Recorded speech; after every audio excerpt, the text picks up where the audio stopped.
Episode 25. டே அண்ணா, நான் ரொம்ப பாவம்டா. ஸ்கூல்லேருந்து வந்ததுலேருந்து பசிக்குதுன்னு சொல்லிக்கிட்டு இருக்கேன். நீ வரட்டும்னு சொல்லி எனக்கு சாப்பாடே போட மாட்றாங்கடா. இப்போ மட்டும் நீ சாப்பிடல, நானும் பட்னி தான்.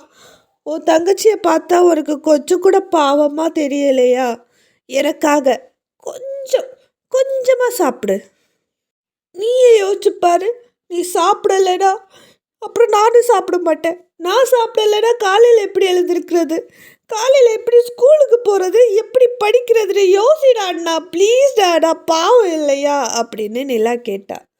இதை கேட்ட ஆர்ஜுன் சிரிச்சுக்கிட்டே, அட ட்ராமா குயின், நான் ஃப்ரெஷ்ஷப் ஆகிட்டு வரேன், எல்லாரும் சேர்ந்து சாப்பிட்லாம் அப்படின்னு சொல்லிட்டு உள்ளே போகவும், இதை கேட்ட நிலா, அண்ணா, என் உயிர் அண்ணா, நீ செஞ்ச இந்த விஷயத்துக்கு நான் எப்படி நன்றி கடன் செலுத்துவேனே எனக்கு தெரியலையே அண்ணா.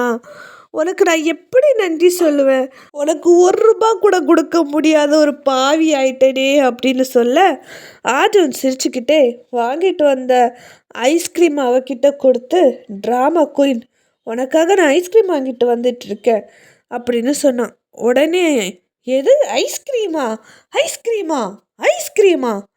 நீ உண்மையாகவே ஐஸ்கிரீம் வாங்கிட்டு வந்தியா? இல்லை என்ன பொய் சொல்கிறியா? நிஜமாவா? உண்மையாவா? சத்தியமாவா? எனக்காகவா? ஐஸ்கிரீமா அப்படின்னு கேட்டா. இதை கேட்ட அர்ஜுன் சிரிச்சுக்கிட்டே, ஆமாம், நிஜமாதான், உண்மையாதான், சத்தியமாதான், உனக்காகத்தான் நான் ஐஸ்கிரீம் தான் வாங்கிட்டு வந்திருக்கேன்னா புரியுதா அப்படின்னு சொன்னான். இதை கேட்ட நிலா, அறிவு கெட்ட அண்ணா, இவ்வளோ நேரம் எதுக்காக நீ ஐஸ்கிரீமை வாங்கிட்டு கையில் வச்சுருக்க? எனக்கு கொடு அப்படின்னு சொல்லி பிடுங்கிக்கிட்டா. இதை கேட்ட அர்ஜுன், நீ இதுவும் சொல்லுவ இன்னும் சொல்லுவ அப்படின்னு சொன்னான். இதை கேட்ட நிலா, சாரிண்ணா, கொஞ்சம் உணர்ச்சி வசப்பட்டுட்டேன் அப்படின்னு சொல்ல அர்ஜுன் சிரிச்சான். நிலா ஆசையாக அந்த ஐஸ்கிரீமை பிடிச்சு அதில் வைக்கலான்னு போகிற நேரம் லக்ஷ்மி அதை பிடுங்கி, இதை பாரு நிலா, இப்போ நைட் ஆயிடுச்சு, இப்போ நீ சாப்பிட்டேன்னா உனக்கு சளி பிடிக்கும், நாளைக்கு தான் அப்படின்னு சொல்லவும், நிலா முறைச்சிக்கிட்டே, அண்ணன் தான் தந்தாரு அப்படின்னு சொல்ல, உன் அண்ணன் தானே தந்தாரு, நாளைக்கு சாப்பிட்லாம் அப்படின்னு சொல்லி பிடுங்கி ஃப்ரிட்ஜில் வச்சுட்டாங்க. பாவம் நிலா, கை கெட்டினது வாய் கெட்டலையே அப்படின்னு புலம்ப ஆரம்பித்தா. இதெல்லாம் பார்த்து ஆஜும் சிரிச்சுக்கிட்டே, நாளைக்கு சாப்பிட்லாம் விடுடி குட்டி அப்படின்னு சொல்லி அவ கூட விளையாட ஆரம்பித்தான். மறுபுறம் கௌரி வீட்டுக்கு வந்த உடனேயே, ஏய், இவ்வளோ நேரம் எங்கடி போனேன் அப்படின்னு கேட்டாங்க காவேரி. நான் எங்கே போனால் உங்களுக்கு என்ன? என் மேலே என்ன அவ்வளோ அக்கறை அப்படின்னு கோபமாக கேட்டா கௌரி. கௌரி, நீ ஓரா பேசுகிற. காலையில் உன்னை வேலைக்கு அனுப்பிட்டு சாயந்தரம் வீட்டுக்கு வர வரைக்கும் என் வயத்தில் நெருப்பை கட்டிட்டு இருக்க வேண்டியதாக இருக்குது. கொஞ்சமாச்சும் உனக்கு அறிவு இருக்கா? வீட்டில் அப்பா அம்மா ஏன் கேட்குறாங்க, எதுக்கு கேட்குறாங்கன்னு புரிஞ்சுக்கணும் அப்படின்னு திட்ட ஆரம்பித்தாங்க. நான் எப்படி நடந்துக்கணும்னு எதுக்கு எனக்கு சும்மா சும்மா டீச் பண்ணிக்கிட்டே இருக்கீங்க? நான் ஒன்றும் சின்ன குழந்தை கிடையாது. யார்கிட்ட எப்படி நடந்துக்கணும் எல்லாம் எனக்கு தெரியும். இங்கே பாருங்கள், ஆல்ரெடி ஆஃபீஸ் ஒர்க் டென்ஷனில் இருக்கேன். எனக்கு 1000 டென்ஷன் இருக்குது. தயவு செஞ்சு நீங்களும் என்னை டென்ஷன் ஆக்காமல் எனக்கு பிடிச்சதை செய்ய விடுங்க. நான் போய் ஃப்ரெஷ்ஷப் ஆகுறேன், பசிக்குது, எடுத்து வைங்க அப்படின்னு சொல்லிட்டு கௌரி உள்ளே போகும்போது அவள் கையில் ஒரு பார்சல் இருந்தது. அதில் இருந்து ஒரு பேப்பர் கீழே விழுந்துச்சு. அதை காவேரி எடுத்து பார்த்தாங்க. மறுபுறம் யுவராஜ் கல்பனாவை பார்த்த சந்தோஷத்தில், அம்மா, இன்னைக்கு நானே உங்களுக்காக சமைக்க போகிறேன் அப்படின்னு சொன்னான். இதை கேட்ட நலன், அண்ணே, நீங்கள் ஒரு ஆஃபீஸோட சிஇஓ, சொர்க்கமே இறங்கினாலும் நான் சிஇஓவாக தான் இருப்பேன் அப்படின்னு சொன்னீங்க. இப்போ என்ன சமைக்க போகிறீங்க அப்படின்னு கிண்டலாக கேட்டான். இதை கேட்ட யுவராஜ், டேய், வாயை முட்டு டிவி பாடுறான், சும்மா தொடன்னு அப்படின்னு சொல்ல அவனும் சரின்னு சொல்லிட்டு ஜாலியாக டிவி பார்க்க ஆரம்பித்தான். யுவராஜ் சமைக்க கிச்சனுக்கு போக கல்பனா தான் குழந்தைங்க கூட ரொம்ப ஜாலியாக உட்காந்து டிவி பார்த்துட்டு இருந்தாங்க. மறுபுறம் ஒரு பாரில் பிரசாந்த் நல்லா தண்ணி அடிச்சிட்டு இருந்தான். அவன் கூடவே ரவிவர்மா கூட வேலை பார்க்குற சில போலீஸ் ஆஃபீஸர்ஸும் இருந்தாங்க. அவங்க ரொம்ப சின்சியராக ஏதோ ஒரு கேசஸ் பற்றி பேசிக்கிட்டு இருக்கும்போது ரொம்ப தண்ணி அடிச்சிருந்ததுனால எனக்கு கல்பனாவே ரொம்ப போர் அடிச்சிட்டா. ஸோ நான் வேறு ஏதாவது ஒரு பொண்ணை கல்யாணம் பண்ணிக்க போகிறேன் அப்படின்னு சொன்னார். இதை கேட்டு அங்கே இருந்த எல்லாருமே பயங்கரமாக ஷாக் ஆனாங்க. ரவிவர்மா மைண்டில் சரியாக போச்சு, இனி அடுத்து எவ சிக்கி சின்ன பின்ன ஆக போகிறான்னு தெரியலையே அப்படின்னு இருந்தது. மறுபுறம் அர்ஜுனுக்கு பயங்கரமான கை வலி இருந்தது. அதனால் லக்ஷ்மி அவனுக்கு மருந்து போட்டு கொஞ்சம் மசாஜ் எல்லாம் பண்ணினாங்க. அந்த மசாஜ்லேயே கொஞ்சமாக அவன் அப்படியே தூங்கிட்டான். இதை பார்த்த லக்ஷ்மிக்கு கண்ணில் இருந்து தார தாரையாக கண்ணீர் வந்தது. உடம்பு சரியில்லானா கூட ஒரு நாளாச்சும் ஆஃபீஸ்க்கு லீவ் எடுக்க மாட்டான். ஏண்டா இவ்வளோ கஷ்டப்படுற, எனக்காகவும் தங்கச்சிக்காகவும் உழைக்கிறான் அப்படின்னு சொல்லிட்டு நீ ஒன்றையே வருத்திக்கிறியேடா, கொஞ்சமாச்சு உன்னை பற்றியும் கவலைப்பட வேண்டாமா அப்படின்னு அழுதுகிட்டே சொல்ல, அவன் கையை ஒரு தலகாணியில் வச்சுட்டு அவனுக்கு நல்லா போத்தி விட்டுட்டு அவங்க வெளியில் போனாங்க. இது எல்லாத்தையுமே நிலாவும் பார்த்துக்கிட்டு தான் இருந்தா. அம்மாவோட மனசில் எப்படி ஒரு வலி இருக்கும் அப்படிங்கிறத அவள் புரிஞ்சுக்கிட்டா.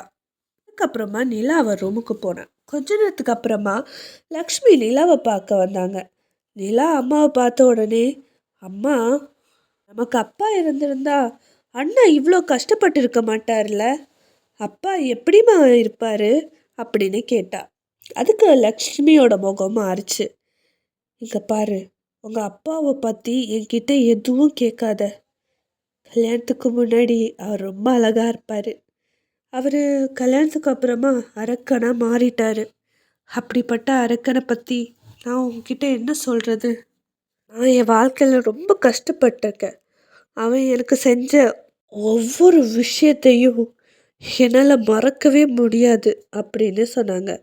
இதை கேட்ட நிலா, அப்போது அவர் அழகான அரக்கனாம்மா அப்படின்னு கேட்டா.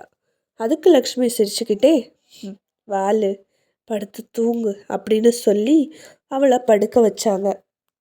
மறுபுறம் கௌரி ஃப்ரெஷ்அப் ஆகிட்டு சாப்பிட்றதுக்கு வந்து உட்கார்ந்தப்போ காவேரி சம கோபமா, என்னடி இது, 25,000 ரூபாய் ஒரு நாள் காலி பண்ணியிருக்க, 25,000 ரூபாயை நீ செலவு பண்ணியிருக்க, அப்படி என்னடி உனக்கு செலவு இருக்கு அப்படின்னு கத்த ஆரம்பித்தாங்க. இதை கேட்ட கௌரி ரொம்ப கோபமா, அதெல்லாம் நான் உங்ககிட்ட கேட்கணுன்னு எந்த அவசியம் இல்லை. என் ஆஃபீஸில் என் ஃப்ரெண்டுக்கு பர்த்டே, அதனால் அவங்களுக்கு கிஃப்ட் பண்ணுறதுக்காக கொஞ்சம் திங்ஸ் வாங்கினேன், அவ்வளோதான். எல்லாம் உன்கிட்ட சொல்லிட்டு தான் செய்யணுமா? நான் என்ன உன் காசையை செலவு பண்ணேன், இல்லை உன் புருஷன் காசை செலவு பண்ணனா? நான் சம்பாதிக்கிற காசை நான் செலவு பண்ணுறேன், அது கேட்க நீங்கள் யார் அப்படின்னு கேட்டா. ஏன் கௌரி இப்படியெல்லாம் பேசுகிற? நாங்களும் உன்னோட அப்பா அம்மா, உனக்கு நல்லது கெட்டது எங்களுக்கு தெரியாதா? ஏன் கௌரி இப்படி பண்ணுற? ஏன் என்னை இவ்வளோ ஹர்ட் பண்ணிகிட்ருக்க அப்படின்னு கேட்டாங்க. இதை கேட்ட கௌரி, ஓ அப்பா அம்மா, ஆமாம் ஆமாம், ரொம்ப நல்ல அப்பா அம்மா எனக்கு. நீங்கள் என்னைக்காச்சும் எனக்கு அப்பா அம்மா மாதிரி நடந்திருக்கீங்களா? நீங்கள் மட்டும் என்னோட அப்பா அம்மாவாக இருந்திருந்தீங்கன்னா கண்டிப்பாக எனக்கு விருப்பத்துக்கு மாறா அந்த ருத்ராவை கல்யாணம் பண்ணி வைக்க நினைக்க மாட்டீங்க. எனக்கு அவனை சுத்தமாக பிடிக்கல. அவன் முகத்தை பார்த்தாலே எனக்கு செம்மையாக காண்டாகுது தெரியுமா? ஏதோ சின்ன வயசில் ஒன்றா விளையாடுனதுக்காக வளர்ந்ததுக்கு அப்புறம் அவனை தான் கல்யாணம் பண்ணிக்கணும்னா என்ன இது? அதில் கல்யாணமே ஆகலை, அதுக்குள்ளே ரூல்ஸ் வேறு போடுறாங்க. நான் வேலைக்கு போகக்கூடாது, சம்பாதிக்கக்கூடாது, 5க்கு 10க்கு அவங்ககிட்ட பிச்சை எடுக்கணும்னு. இதெல்லாம் யார் கேட்டுட்டு இருப்பா? என்னைக்காவது ஒரு நாள் இல்லை உனக்கு விருப்பம் இருக்கா இல்லையான்னு ஏதாவது ஒரு விஷயம் என்கிட்ட கேட்டிருப்பீங்களா? உங்களுக்கு என்ன, என்னை கல்யாணம் பண்ணி வச்சுட்டு 60லேயோ 80லேயோ போய் சேர்ந்துருவீங்க. ஆனால் நான் என் வாழ்க்கை முழுக்க நரகத்தில் தான் வாழணும். அதை பற்றியெல்லாம் நீங்கள் கவலையப்பட மாட்டீங்கல்ல? உங்களுக்கு சந்தோஷம். என்றைக்குமே உங்களை நான் எங்கள் அப்பா அம்மாவை பார்க்கவே மாட்டேன். நான் ஒரு அனாதையாகவே இருந்துட்டு போகிறேன் அப்படின்னு சொல்லிட்டு கௌரி எழுந்து போனான். இதை கேட்ட காவேரிக்கு மனம் உடஞ்சி போயிடுச்சு. மறுபுறம் காலையில் எல்லாரும் யுவராஜோட கேபினுக்கு வெளியில் நின்றுட்டு இருந்தாங்க. ஆனால் அர்ஜுன் மட்டும் அவனோட கேபினில் உட்காந்து அவனோட வேலையை பார்த்துட்டு இருந்தான். ரொம்ப நேரம் கழித்து சிவா வந்து யுவராஜ் உள்ளே கூப்பிட்டாங்க அப்படின்னு சொல்ல எல்லாருமே உள்ளே போனாங்க. கேபினுக்குள்ளே போன எல்லாருமே கேபினை பயங்கர ஆச்சரியமாக பார்த்துட்டு இருந்தாங்க. ஏன்னா அந்த கேபின் ரொம்பவே பிரம்மாண்டமாக இருந்தது. அவங்க உள்ள எல்லாமே இருந்தது. ஒரு பக்கம் புக்ஸ் எல்லாம் அடுக்கி வச்சுருந்தாங்க, இன்னொரு பக்கம் அவார்ட்ஸ் எல்லாம் வச்சுருந்தான், இன்னொரு பக்கம் ஃப்ரிட்ஜு எல்லாமே வச்சுருந்தாங்க. ரொம்ப நீட்டாகவும் வச்சுருந்தாங்க. சொல்லப்போனால் யுவராஜுக்கு தேவையான எல்லா பொருள்களும் அந்த கேபின்லேயே இருந்தது. அங்கே பெட்ரூம் இருந்தது, ஷோஃபா, டிவி எல்லாமே இருந்தது. சொல்லப்போனால் இது ஒரு வீடு செட்டப்லேயே இருந்ததுன்னு நம்ம வச்சுக்கலாம். இது எல்லாமே ரொம்ப ஷாக்கிங்காக பார்த்துட்டு இருக்கும்போது, சரி சொல்லுங்க, என்ன எதுக்காக பார்க்கணுன்னு இங்கே வந்தீங்க அப்படின்னு ஒரு குரல் கேட்டுச்சு. எல்லாரும் திரும்பி பார்த்தாங்க. அங்கே யுவராஜ் நின்றுட்டு இருந்தான். அவனை பார்த்து, சார், வர வெள்ளிக்கிழமை நம்ம ஆர்ஜுனோட பர்த்டே. அவன் அப்பா இல்லாத பையன், ரொம்ப ஏழை குடும்பம். தனக்காக அவன் எதுவுமே செய்ய மாட்டான். ஆனால் அதனால் நாங்கள் அவனோட பர்த்டே செலிப்ரேட் பண்ணலான்னு நினைக்கிறோம். சொல்லப்போனால் அவன் தங்கச்சி பர்த்டேயே யார்கிட்ட கடன் வாங்கி தான் பண்ணியிருந்தான். ஸோ தனக்காக அவன் எதுவுமே யோசிக்க மாட்டான்ல சார். ஸோ ஃப்ரெண்ட்ஸாக நாங்கள் எல்லோரும் சேர்ந்து அவன் பர்த்டேவை பயங்கர சர்ப்ரைஸாக செலிப்ரேட் பண்ணலான்னு பிளான் பண்ணியிருக்கோம். அதுக்கு உங்களோட பெர்மிஷன் வேணும் சார் அப்படின்னு கேட்டாங்க. யுவராஜ் கொஞ்ச நேரம் யோசிச்சுட்டு, இன்ட்ரெஸ்டிங் அப்படின்னு சொல்லிக்கிட்டே, ஓகே, உங்களுக்கு அர்ஜுனோட பர்த்டேயை செலிப்ரேட் பண்ணணும், அவ்வளோதானே?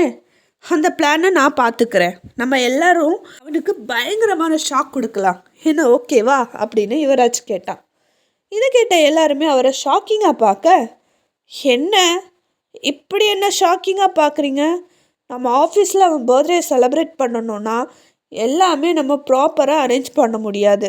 ஏன்னா எப்போவுமே அவன் வந்து போகிற இடம் கரெக்டாக அவன் கண்டுபிடிச்சிருவான். அதனால் நான் எங்கள் வீட்டிலையே அவனுக்கு ஒரு பெரிய பார்ட்டியை அரேஞ்ச் பண்ணுறேன், சரியா? அண்ட் எனக்கு தெரிஞ்சவங்க, உங்களுக்கு தெரிஞ்சவங்க எல்லாரையுமே வர சொல்லுங்கள். அண்ட் செலவை பற்றியெல்லாம் நீங்கள் கவலைப்படாதீங்க, நான் பார்த்துக்கிறேன். அது மட்டும் இல்லாமல் பிரசாந்தும் அன்னைக்கு வீட்டில் இருக்க மாட்டார். ஸோ நம்ம ஈஸியாக ஃப்ரீயாக ரொம்ப சந்தோஷமாக அவனோட பர்த்டேயை செலிப்ரேட் பண்ணலாம், சரியா? ஆனால் ஒரு விஷயம் மட்டும் ஞாபகம் வச்சுக்கோங்க, இது ஆர்ஜுனுக்கு தெரியவே கூடாது. அன்னைக்கு தான் அவனுக்கு தெரியணும், இது ரொம்ப பெரிய சர்ப்ரைஸாக அவனுக்கு இருக்கணும் அப்படின்னு சொன்னான். இதை கேட்ட எல்லாரும் ரொம்ப சந்தோஷமாக தேங்க்யூ ஸோ மச் சார் அப்படின்னு சொல்லி எல்லாருமே அவங்க கேபினில் போய் உட்காந்து வேலையை பார்க்க ஆரம்பித்தாங்க. மறுபுறம் காவேரி கௌரியை நினச்சி ரொம்பவே வருத்தப்பட்டு உட்காந்துருந்தாங்க. அந்த நேரம் அவங்களுக்கு ஒரு ஃபோன் கால் வந்தது. அதை அட்டன் பண்ணி பேசுனாங்க. அண்ணி எப்படி இருக்கீங்க அப்படின்னு கேட்டாங்க. அதுக்கு காவேரி, நல்லா இருக்கேன், நீங்கள் எப்படி இருக்கீங்க அப்படின்னு கேட்க, நான் நல்லா இருக்கேன் அண்ணி. அண்ணி, பாப்பாவுக்கும் ருத்ராவுக்கும் யாருக்கும் தெரியாமல் நான் என்கேஜ்மெண்ட் பண்ணினோம். அதனால் ஊரை குட்டி ஒரு வாட்டி என்கேஜ்மெண்ட் பண்ண நாங்கள் பிளான் பண்ணிகிட்ருக்கோம் அப்படின்னு சொன்னாங்க ஷாலினி. இதை கேட்ட காவேரி ஷாக் ஆனாங்க. உறவு மலரும்.